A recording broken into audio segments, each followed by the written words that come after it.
있잖아요. 살면서 불행이라든지 아픔이라든지 다 겪어봤죠. 이게 당연한 거예요. 올 수밖에 없는 것 같아요.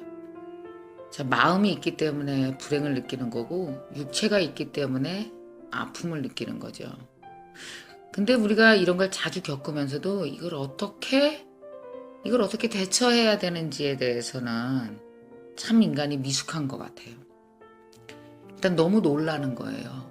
불행을 겪을 때도 놀라고 아픔을 겪었을 때도 놀라고. 저는 생각해봤어요. 뭐에 놀래나 생각을 해봤더니 실체를 보지 못하도록, 불행과 아픔의 실체를 보지 못하도록 가로막는 게 하나 있더라고요. 그게 바로 뭐냐면 소리예요.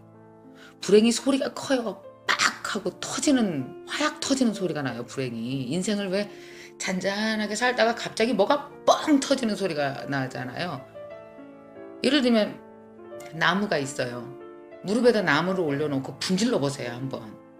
그럼 나무가 딱 부러지면서 실제로 놀라는 건 나무 부러지는 소리 때문에 우리가 더 놀라고, 그 소리에 놀라서 분별을 잃어버리는 거예요. 그 소리에 어떤 사람은 1년간 놀라 있어요.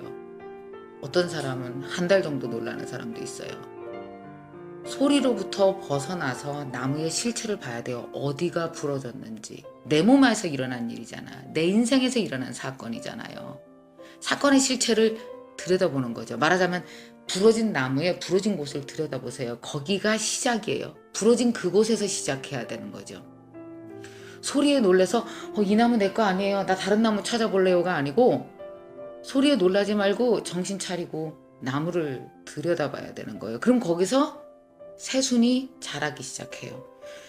자, 우리가 살면서 가장 아픈 곳, 가장 힘들었던 기억, 그곳으로부터 인생은 다시 출발해야 돼요. 만약에 그 아픔이라든지 불행이라든지 이런 것들을 내 것이 아니라고 생각하면 어떻게 되겠어요? 그러니까 어려울 때일수록 내가 내 삶의 주인이 돼야 돼요. 타인을 탓하면 주인 없는 내 몸은 누가 돌봐요? 많은 사람들이 불행을 겪으면서 내 몸을 주인 없는 몸으로 만들어요. 떠나버리는 거죠. 내 사건을 내가 들여다보고 끝까지 봐야 되는데.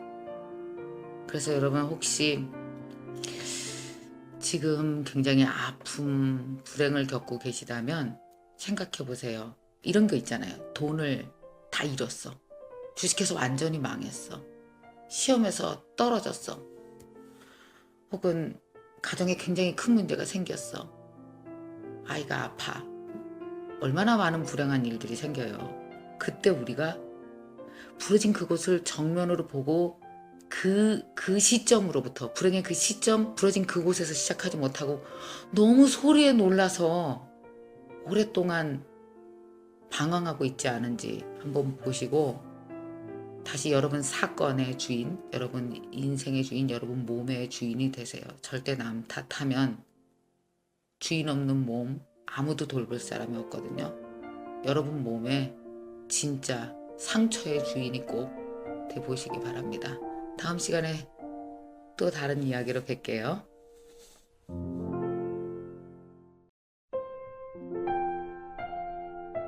있잖아요.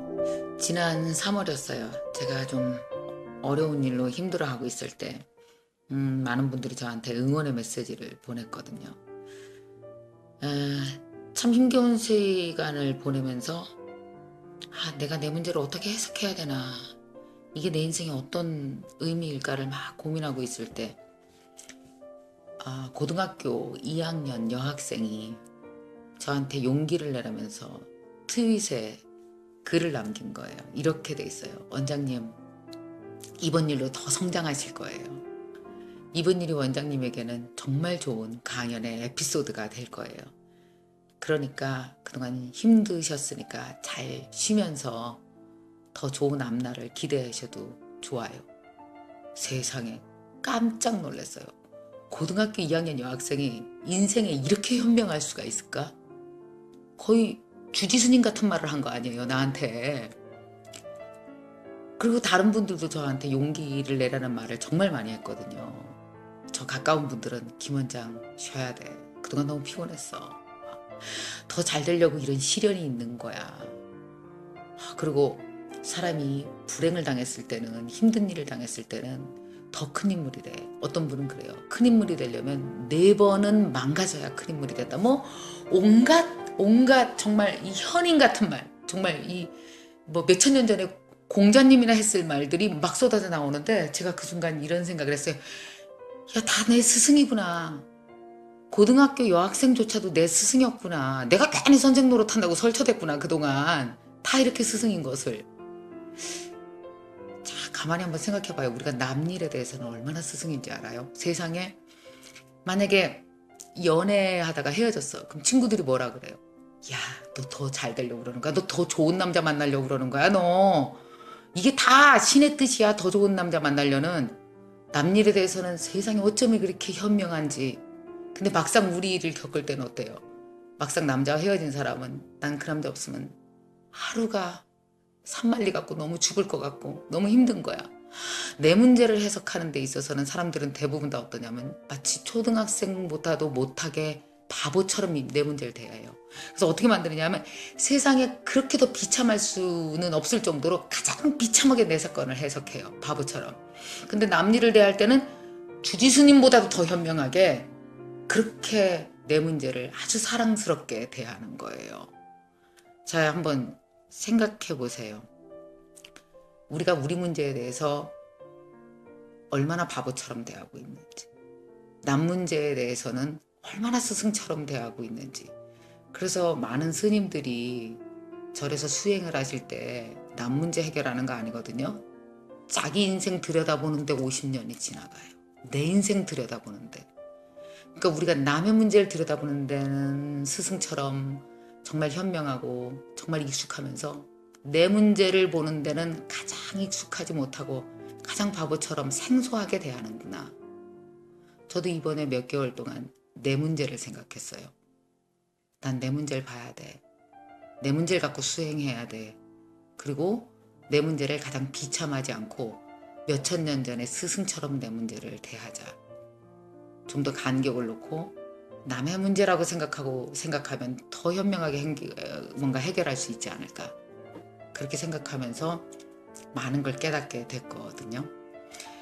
만약에 여러분들이 오늘 아주 사소한 문제인데 내가 정말 비참하게 내 문제를 대하고 있다면, 바보처럼 대하고 있다면 내 문제를 현명하게 마치 남 같은 스승처럼, 스승 같은 남의 모습으로 내 문제를 본다면 해답은 여러분이 다 갖고 있을 것 같아요. 고등학교 2학년 여학생처럼 한번 현명하게 생각해 보세요.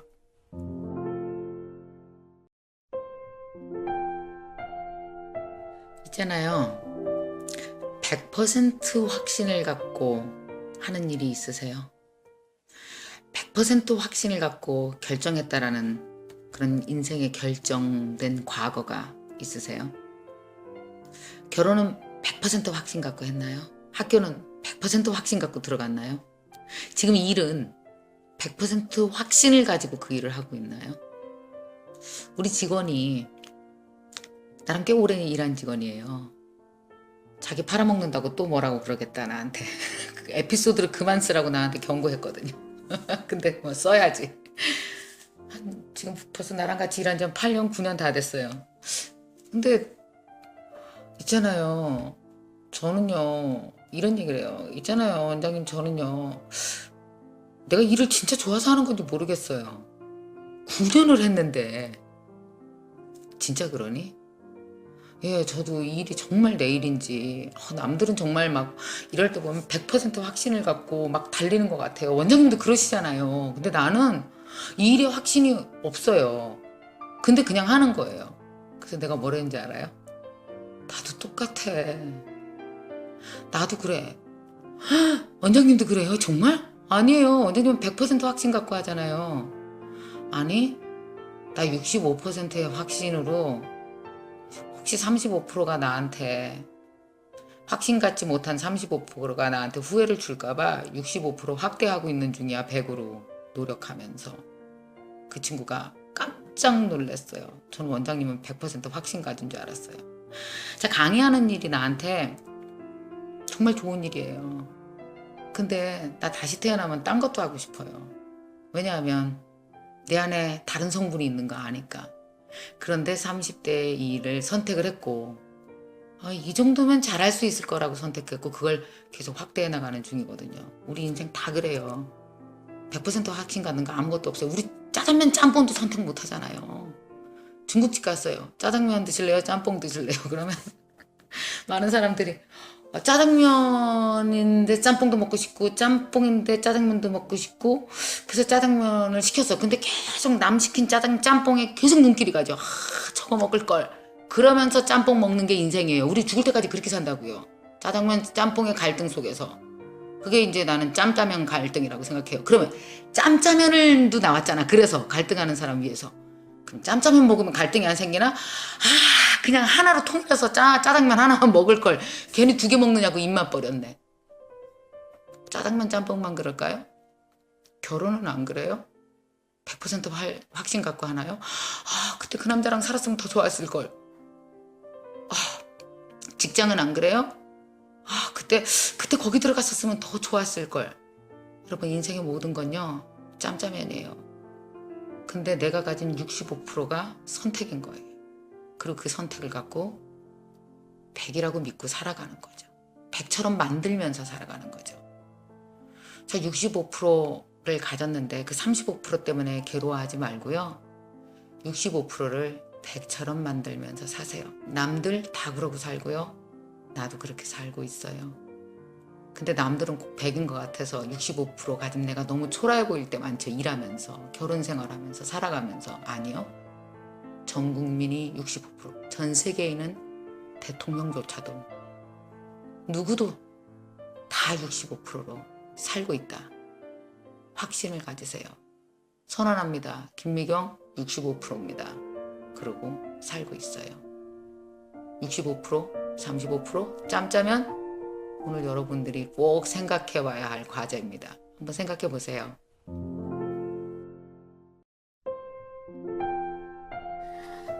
있잖아요. 오늘은 제가 좀 다른 경험한 이야기를 좀 해드릴게요. 제가 뉴욕에 갔다 온 거 아시나요? 정말 그동안 너무너무 가고 싶었던 곳을 간 거예요. 왜냐하면 내가 영어를 너무너무 하고 싶었거든요. 남들 영어 잘하는 사람들 보면 되게 부럽고 내가 언젠가 영어로 강의를 하면 너무 좋겠다 생각을 늘 하고 있었는데 가게 됐어요. 근데 사람들이 왜 하필 뉴욕을 갔냐 그러는데 뉴욕은 꼭 내가 원해서 간 게 아니라 우리 비서의 로망이 뉴욕이에요. 그 친구가 그 섹스 앤더 시티를 너무 많이 보는 바람에 어딜 갈까 그랬더니 제가 뉴욕 예약해놨어요. 거기 좋아요. 가라고 그래서 그 친구의 로망도 함께 해결할 겸 해서 이제 제가 뉴욕을 갔어요. 영어를 배우러 가야겠다는 목적이 확실했기 때문에 참 뉴욕 공항에 딱 내리자마자 처음으로 한 일이 뭔지 알아요? 그게 참 웃기는데 혹시 누가 미국 사람이 와서 나한테 말 시키면 한마디라도 제대로 해야지 싶어갖고 귀에다 이어폰을 딱 꽂은 거예요. 이어폰을 꽂고 누가 말 시키면 얘기해야지. 이럴 정도로 제가 이제 영어를 해야겠다는 생각을 정말 굳게 다짐을 하고 간 거죠. 가서 원래 계획은 어땠냐면은 수영도 해야지. 좀 헬스도 하고 오랜만에 그동안 너무 피곤했으니까 영화에서처럼 센트럴 파크에서 막 조깅도 하고 이러면서 지내야 되겠다라고 생각을 했는데 막상 학교에 등록하고 일주일을 지내보니까 숙제가 너무너무 많은 거예요. 숙제가 예습 복습을 안 하면 따라가기도 힘들고 그러니까 이제 공부를 하다 보니까 수영, 헬스, 센트럴 파크 조깅 이런 건 다 물 건너갔죠. 못하는 거지. 왜 제가 그런 얘기 했었잖아요. 내가 30대 중반에 강의를 한번 제대로 하고 싶다라고 마음 먹었을 때 정말 4시 반에 일어나서 7년 동안 공부했다고 그랬잖아요. 이게 내 몸에 체득된 습관이에요. 급하면 그렇게 하는 거야, 늘. 그리고 그렇게 했을 때 효과가 있었던 걸 내가 알잖아요. 그러니까 영화가 급하니까 또 4시 반에 일어나기 시작하더라고. 새벽 별을 보면서 이제 숙제하고 하루에 막 단어 시험 막 7, 80개씩 보니까 단어 시험 준비하느냐고 막 공부하고 정말 영어를 열심히 했어요. 근데 영어 공부하면서 내가 느낀 건 너무 안 되는 거야, 영어가. 분명히 내가 외운 단어인데 다음날 아무리 말로 하려고 해도 안 되고, 분명히 내가 그 표현을 한 10번도 더 입으로 얘기하고 20번도 더 입으로 얘기한 것 같은데 막상 하려고 하면은 막 시제가 헷갈리고 이거 과거인가? 하고 분사로 얘기해야 되나?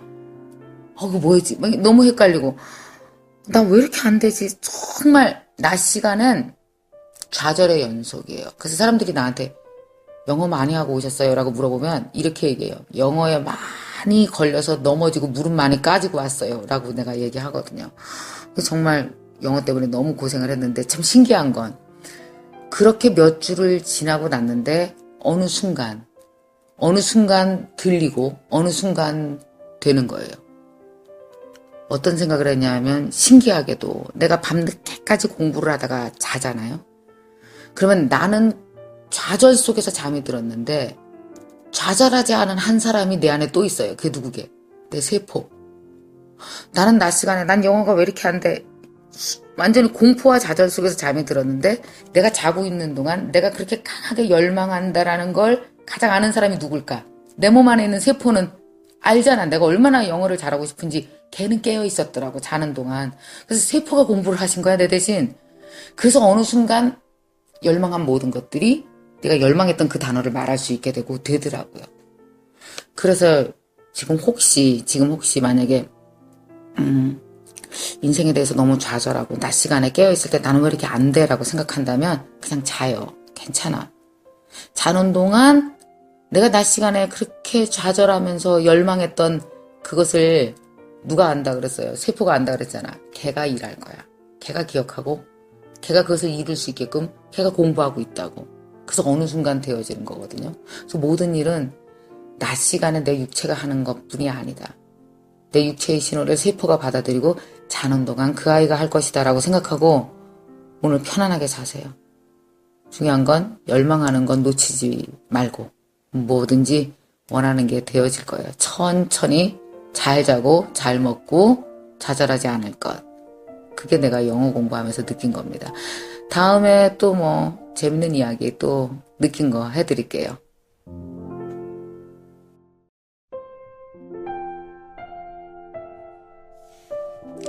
있잖아요. 지난 3월에 한 스님께서 제 팬이에요. 그분이 저한테 힘내라면서 글을 하나 보내왔어요. 그게 뭐였냐면 박노해 시인의 길이 끝나면 이라는 시인데 쭉 읽어 내려가다가 마지막 문구에서 가슴이 덜컥하고 떨어지는 거예요. 이렇게 써 있었어요. 정직한 절망이 희망의 시작이다. 나는 정직한 절망이라는 걸 한 번쯤 해봤을까? 오늘 나한테 가장 필요한 것이 정직한 절망이구나. 나는 절망 앞에서 정말 정직하지 않구나. 혹시 절망할까봐 습관적으로 나를 자꾸 끌어올리는구나.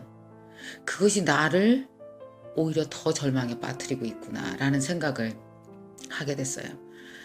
아침이면 난 괜찮아. 난 낙천적인 사람이니까. 난 그렇게 여태까지 강의 왔으니까. 난 잘할 수 있을 거야. 직원들 앞에서 되게 웃는 모습을 보여요. 근데 신기하게도 저녁이 되면 내가 다른 데 가 있는 거예요. 어디에 가 있는지 알아요? 불안, 초조, 내가 들린 네거티브한 감성들 있잖아요. 그러니까 낙천적인 것과 완전히 반대되는, 나와 완전히 반대되는 곳에 내가 가 있어요. 저녁이 되면. 다음날 또 나는 괜찮아 하고 아침에 회복했는데 상심, 공포, 자책 내가 세어봤어요. 인간이 겪을 수 있는 네거티브한 감성의 종류가 몇 가지인가? 20가지가 넘어요. 제가 겪은 것만 슬픔, 미안함, 후회, 좌절, 분노, 실망, 수치, 치욕, 고독, 고립, 수도 없는 거예요. 이거 다 거치는데 며칠 걸렸는지 알아요? 40일이 지나니까 그 감성을 내가 다 거치더라고요. 절망 앞에서 정직해지더라고요. 내 절망에 정직하면서 절망의 끝을 보니까 신기하게도 박노해 시인의 시처럼 절망의 맨 밑바닥에서 가장 원초적인 나를 만나요. 내가 원하는 삶은 이거였지. 내가 죽을 때까지 놓고 싶지 않은 건 이거였지. 나는 적어도 아주 작지만 이거 하나만 갖고도 나는 살아내는 사람이었구나 라고 생각이 드는 거예요. 혹시 여러분 지금 뭔가 좌절하고 절망하고 고독하고 고립돼 있다면 그걸 일부러 낙천으로 포장하려고 하지 마세요. 그러면은 정직하지 않아요. 정직하지 않으면 중요한 거 나를 못 봐요. 내가 가장 정직한 희망을 볼 수가 없어요. 절망 앞에 정직해야 가장 정직한 나의 희망을 찾아낼 수 있는 것 같아요. 그래서 저는 요새 굉장히 기쁘고 행복해요. 왜냐하면 가장 정직한 나의 본능적으로 원초적으로 원하는 김미경의 희망을 내가 봤으니까요. 다음에 또 여러분께 제가 느낀 얘기를 해드릴 텐데 오늘은 과연 나는 네거티브한 감성 앞에서 정직한가 한번 생각해 볼 수 있는 시간이 되셨으면 좋겠습니다.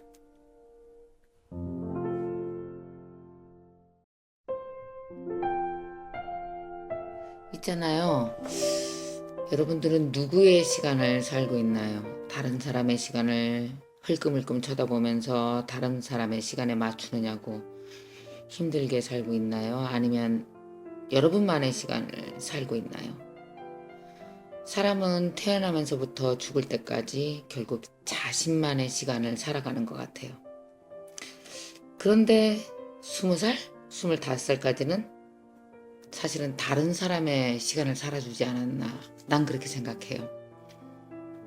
7살, 8살엔 학교 들어가고 중학교는 몇 살에 들어가고 고등학교를 졸업하고 또 대학을 졸업하고 한 20살, 25살까지는 남들이 정해준 시간에 맞춰서 살아가게 되죠. 근데 나이가 한 25살 이후에는 온전히 나의 시간을 살아야 돼요. 비교하지 말고. 그때부터는 몇 살에 어디 해야 되고 몇 살에 뭐 어디 들어가야 되고 뭐 해야 되고 이런 거 없는 거잖아요.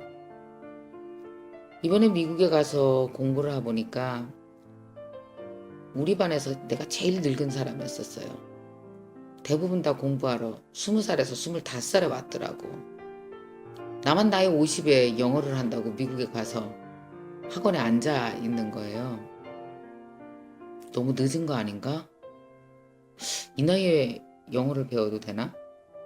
나는 사실은 내 꿈이 유학 가는 거였거든요. 미국 가서 몇 년만 공부하는 게 내 꿈이야 그랬는데 자 여러분 생각해 봐요. 다른 나라에 가서 공부하는 거 몇 살에 하면 제일 좋을까? 25살? 30살? 누가 정했어요? 나는 내 인생의 스케줄상 지금 이 나이에 올 수밖에 없었던 거예요. 그것도 짧게 몇 개월. 그게 나만의 시간이에요. 가끔 이렇게 테드를 봐요. 영어 잘하는 사람들이 테드에 나가서 막 강의를 한단 말이죠. 사람들이 그래요. 원장님도 테드 나가서 강의하셔야 되는 거 아니에요? 예, 할 거예요. 언제 할 거냐고요? 영어 무지 잘하게 되는 60이에요. 그게 내 시간이에요. 누군가는 너무 부러울 정도로 30살에 그 일을 해내요. 누군가는 35살에 어떤 회사 이사가 돼요. 누군가는 정말 머리가 너무너무 좋아서 나이 30에 박사를 따요. 여러분 언제 박사 따실래요? 여러분 언제 유학 가실래요? 여러분 언제 부자가 될래요? 자, 여러분은 언제 결혼을 할래요? 다 내 스케줄이에요. 여러분 스케줄대로 가십시오. 누가 정했어요? 결혼 25살에 해야 된다고. 아니요. 25살에 40살까지 공부하다가 결혼 50에 할 수도 있어요. 열심히 가족 부양하다가 나이 50에 공부하러 외국 갈 수 있어요. 각자의 스케줄입니다. 절대로 남의 시간을 흘끔흘끔 쳐다보면서 저 사람은 저 나이 때 그거 했는데 저 사람은 나이 30에 집 샀는데 부러워하지 말아요. 여러분의 인생은 온전히 여러분 것이고 여러분 시간은 온전히 여러분의 것입니다. 좀 뒤죽박죽 되면은 큰일 나나요? 아니요, 아무 일도 안 나요. 열심히 20살부터 죽어라고 일해서 30살까지 혹은 35살까지 돈을 벌고 공부 40살부터 할 수 있고요. 공부 먼저 하고 돈 버는 일 나중에 할 수 있고요. 결혼 먼저 하고 나중에 일할 수 있고요. 일 먼저 하고 나중에 결혼할 수 있고, 다 여러분 내부 안에서 일어나는, 여러분 육체 안에서 일어나는 내 시간만 바라보세요. 남의 시간 바라보지 말고 여러분 시간을 사랑하면서 끝까지 살아가세요. 그래서 내 시간 언제일지 모르지만 나 기다려주고 나와 끝까지 동행하는 것이, 그것이 바로 여러분의 인생 시계입니다.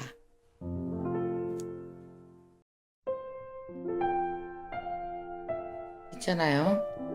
제가 아주 좋아하는 비구니 스님이 한 분 계세요. 나이가 어려요. 이제 30밖에 안 된 스님이에요. 그 스님이 제가 뉴욕에서 공부하고 있을 때 카톡을 하나 보내왔어요. 이런 내용이었습니다.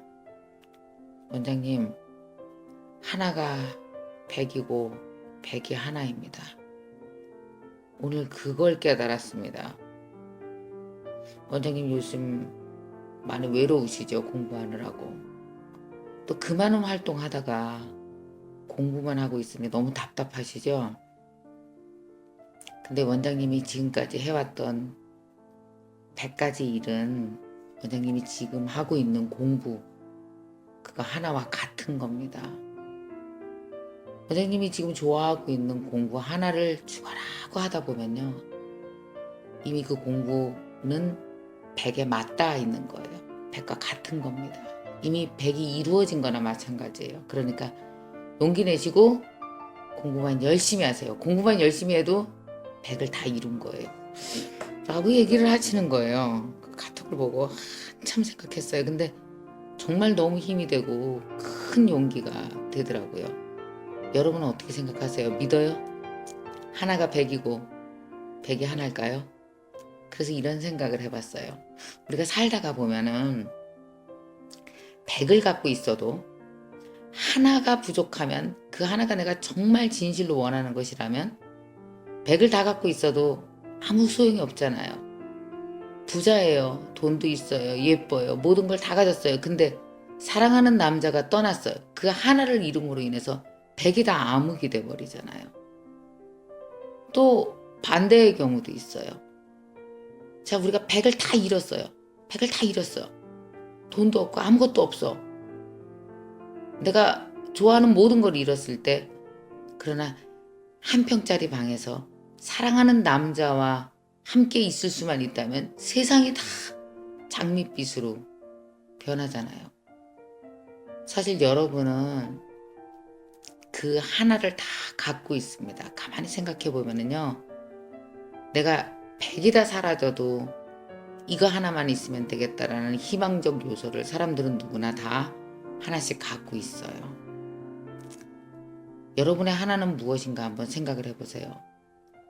요즘 제게 그 하나가 무엇이냐고 묻는다면 공부예요. 공부를 가만히 하고 있으면 열심히 공부를 하고 있잖아요. 책을 열심히 읽고 있고 또 영어 공부도 열심히 하다 보면 이미 내가 원하는 100이 나한테 굉장히 가까워 있음을 느끼고 나는 막 신이 나는 거예요. 여러분한테 그 하나는 무엇이에요? 한번 생각해 보세요. 분명히 가지고 있을 거예요. 그래서 100에 매달리지 말고 오늘은 내가 갖고 있는 희망적 하나에 매달려서 그 100을 다 끌어올 수 있는 강력한 에너지가 되는 하나를 꼭 찾아보시기 바랍니다.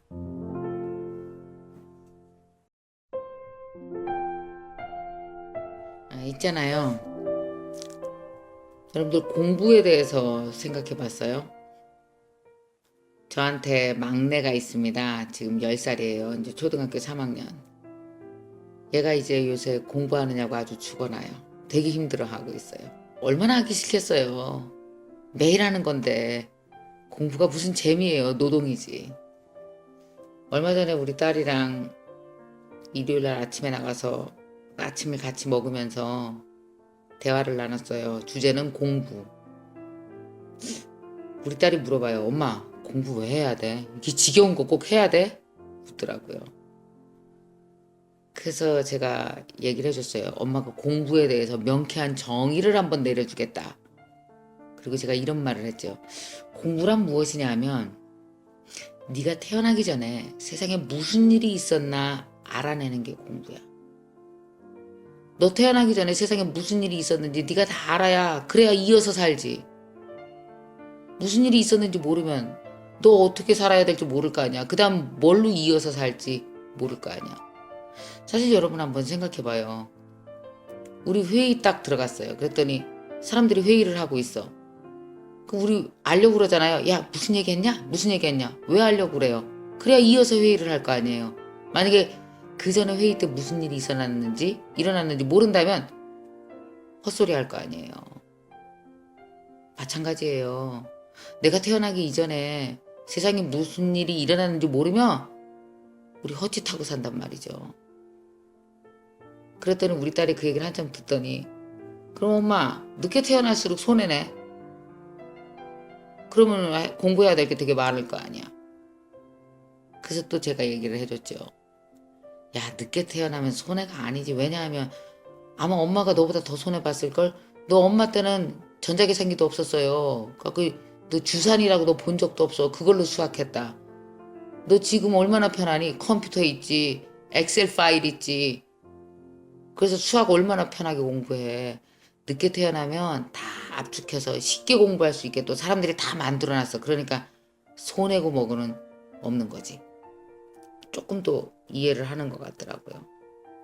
자, 여러분 공부하십니까? 이상하게 우리 학교 졸업하고 나면 공부 전혀 안 하잖아요. 책 한 권 안 보잖아요. 공부 꼭 해야 돼요. 나이가 들수록 공부 꼭 해야 돼요. 여러분 태어나기 이전에 세상에 무슨 일이 있었는지 알고 살아요? 모르는 거 너무너무 많죠, 우리. 꼭 알아야 돼요. 공부 꼭 하세요. 공부하는 것은 이미 과거에 무슨 일이 있었나 공부하는 것은 이미 미래에 맞닿아 있는 것과 똑같아요. 최고의 진화는 공부인 거죠.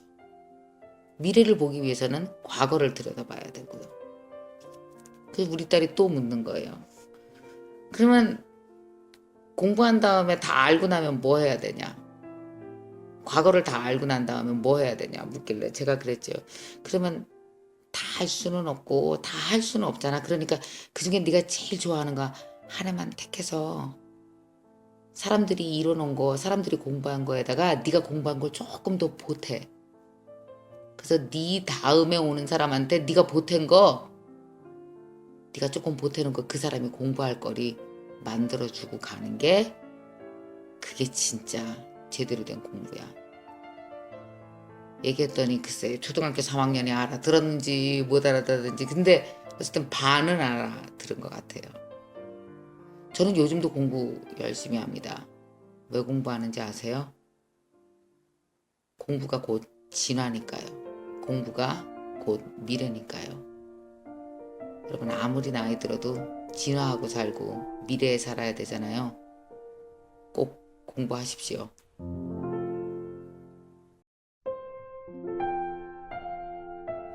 있잖아요. 살다가 보면 하늘에서 이따만한 바위돌 같은 것이 뚝뚝 떨어지기도 하죠. 멀쩡히 길을 가는데 차 사고를 당했어요. 그래서 더 이상 허리 밑으로 쓸 수가 없는 하반신 마비가 되었어요. 또 어떤 사람은 어느 날 점점 시력을 상실해서 실명의 위기까지 닿았어요. 또 어떤 사람은 정말 너무나 사랑하는 사람이 떠나기도 해요. 또 어떤 사람은 살다가 보면 파산하기도 해요. 돈을 다 잃었어요. 자, 이런 것들을 우리가 뭐라고 불러야 될까요? 운명이죠. 정말 내가 상상하지 못한 그런 일들이 우리가 살다 보면 벌어집니다. 자, 이럴 때 우리가 이 운명을 어떻게 데리고 갈까요? 버리고 갈까요? 아니요, 버리고 가면 10년 후에 20년 후에 와서 꼭 다시 데려가야 될지도 몰라요. 그러면 싸울까요? 여러분, 운명과 싸워봤어요? 백전백패입니다. 저요.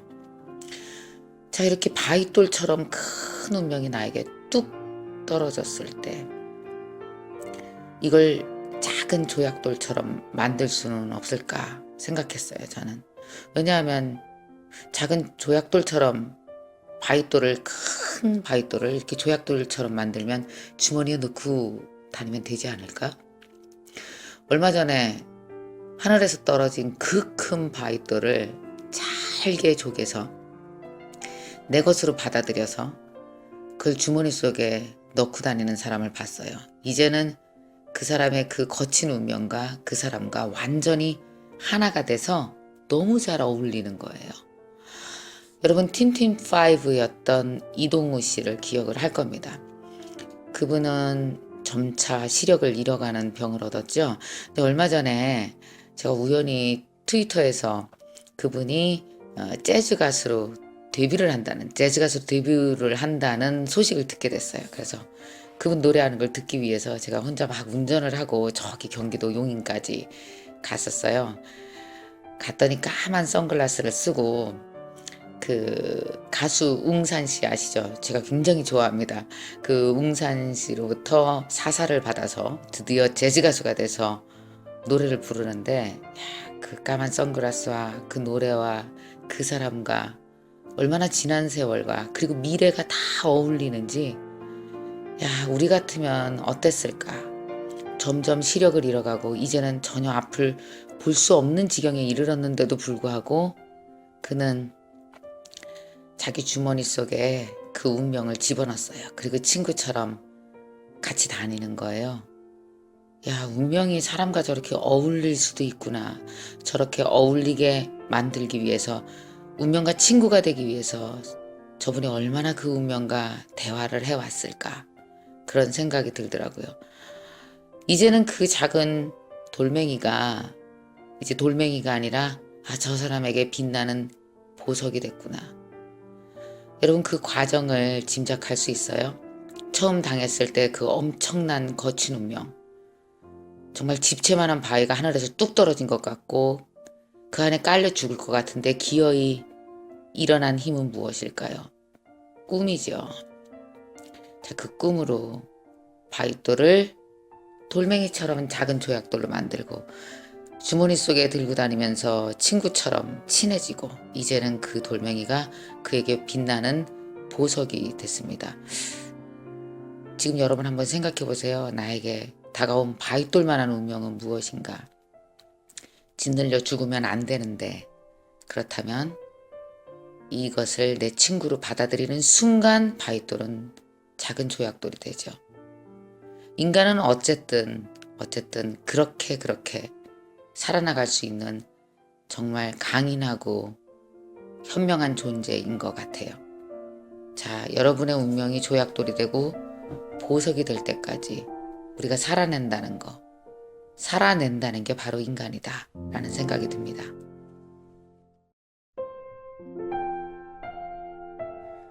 있잖아요. 그 하늘에서 떨어지는 여러 가지 예측하지 못했던 운명들을 생각해 보세요.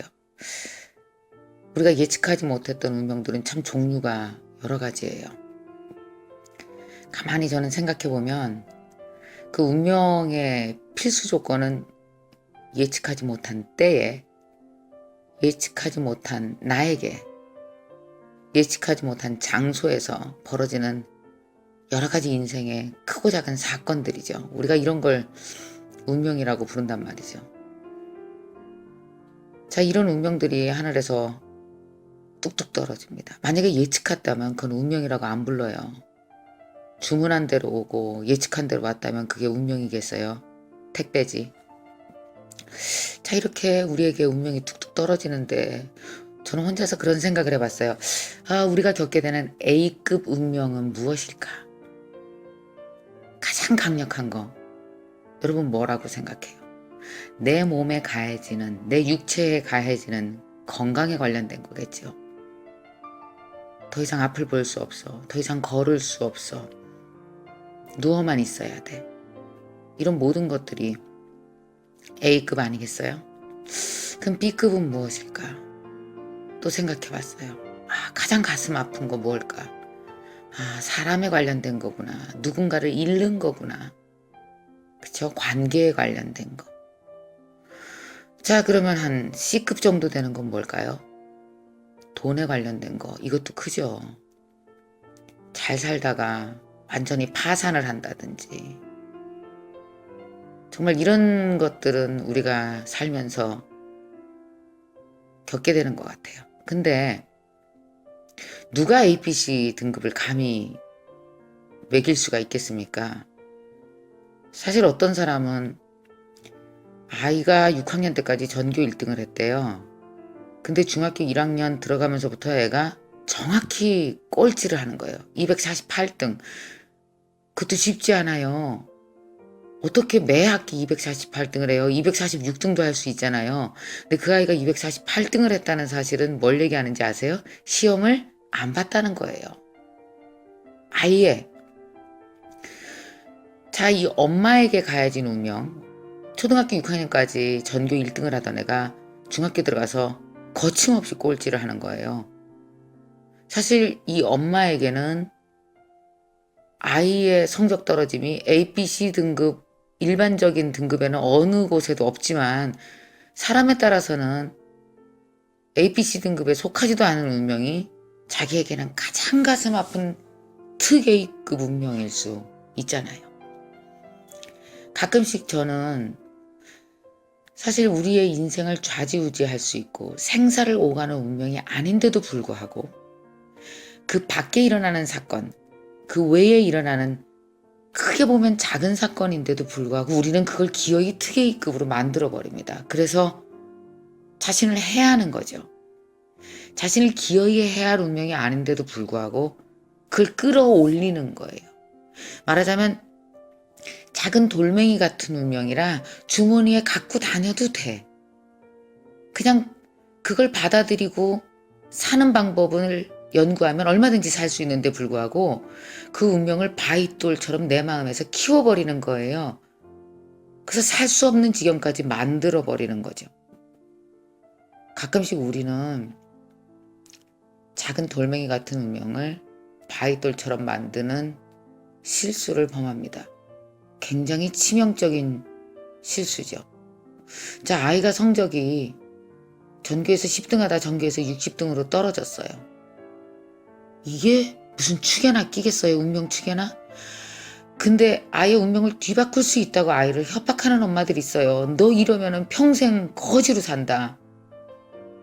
그래서 아이가 자기한테 성적 60등으로 떨어진 거는 돌멩이만한 운명인데 부모의 말에 의해서 바위돌이 되고 그 아이는 바위돌에 짓눌려서 앞을 볼 수가 없어요. 앞날을 예측하지 못하는 상황에서 아이는 암흑 속을 걷다가 정말 어려운 지경에 이르러요. 오히려 인생에 대해서 30년 더 산 우리가 아이들에게 인생을 가르쳐야 되는데 우리는 왜 이렇게 하고 있을까요? 우리 오늘 꼭 생각해 봅시다. 돌멩이를 바위로 키운 일들이 없는지요.